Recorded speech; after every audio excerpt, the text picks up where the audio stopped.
السلام علیکم ورحمۃ اللہ وبرکاتہ۔ قربانی کا گوشت استعمال کرنے اور تقسیم کرنے کے بارے میں آپ حضرات کے بہت زیادہ کمنٹ آ رہے ہیں، اس لیے ان تمام کمنٹ کا جواب دیا جا رہا ہے۔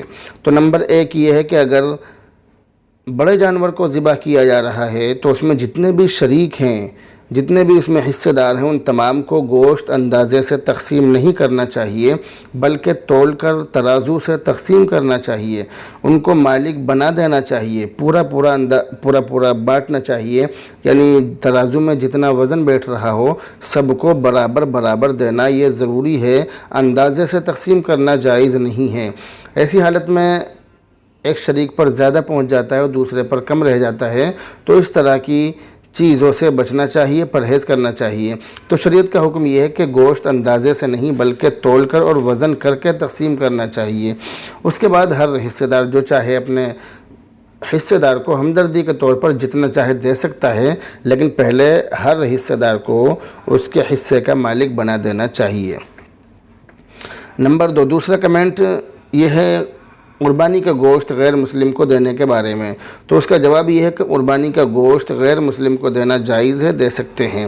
تیسرا کمنٹ آیا ہے قربانی کے 3 حصے کرنے کے بارے میں، کہ قربانی کے گوشت کے 3 حصے کرنا یہ کیسا ہے۔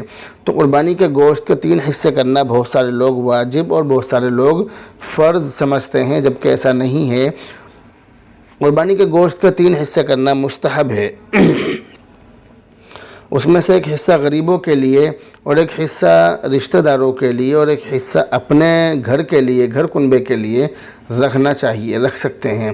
لیکن اگر کسی کا گھر کنبہ بہت زیادہ بڑا ہے، بڑا خاندان ہے، یا گھر میں زیادہ لوگ ہیں اور وہ یہ چاہتے ہیں کہ ہم دوسروں کو نہ دے کر سارا اپنے گھر میں ہی استعمال کر لیں، کیونکہ بڑے کنبے میں، بڑے خاندان میں، بڑے گھروں میں عام طور سے ایسا ہوتا ہے کہ قربانی کا گوشت آپس میں ہی بٹ جاتا ہے اور باہر والوں کے لیے کچھ بچتا نہیں ہے۔ تو اگر وہ آپس میں گھر میں ہی تقسیم کر لیں تو بھی کوئی گناہ نہیں ہے، گھر میں بھی تقسیم کر سکتے ہیں، کیونکہ 3 حصے کرنا جو ہے یہ فرض یا واجب نہیں ہے، لیکن ہاں مستحب ہے۔ تو اس لیے آپ اگر اس پر عمل کریں گے تو ثواب کے حقدار ہوں گے، اور اگر عمل نہیں کریں گے تو آپ کی کوئی پکڑ بھی نہیں ہوگی۔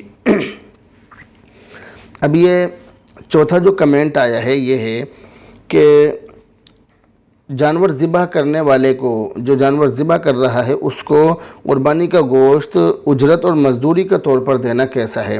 تو اس کا جواب یہ ہے کہ قربانی کا گوشت ذبح کرنے والے کو، قربانی کا جو جانور ذبح کر رہا ہے اس کو اجرت اور مزدوری کے طور پر دینا جائز نہیں ہے۔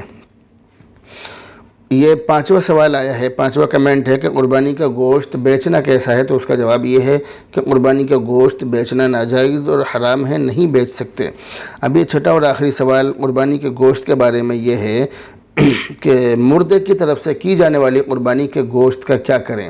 تو اس کا جواب یہ ہے کہ اگر جو مردہ ہے، اگر اس نے وصیت کر دی ہے کہ میرے نام سے قربانی کی جائے، اگر اس نے وصیت کی ہو تو پھر اس سارے گوشت کو غریبوں میں تقسیم کیا جائے گا، غریبوں میں اس گوشت کو بانٹنا پڑے گا۔ اور اگر اس نے وصیت نہیں کی ہے بلکہ جو گھر والے لوگ ہیں وہ اپنی مرضی سے ہی اس کے نام کی قربانی کر رہے ہیں، تو پھر ایسی حالت میں اس گوشت کو تقسیم بھی کر سکتے ہیں، اس گوشت کو گھر میں بھی استعمال کر سکتے ہیں۔ یعنی جو معاملہ اپنی قربانی کے گوشت کے ساتھ میں کیا جاتا ہے وہی معاملہ اس کے ساتھ میں کیا جائے گا۔ امید ہے کہ آپ سمجھ گئے ہوں گے۔ اگر اس سے الگ اور آپ کے مسائل ہوں تو آپ کمنٹ کر کے ہم سے معلوم کر سکتے ہیں۔ دعاؤں میں یاد رکھیں۔ السلام علیکم ورحمۃ اللہ وبرکاتہ۔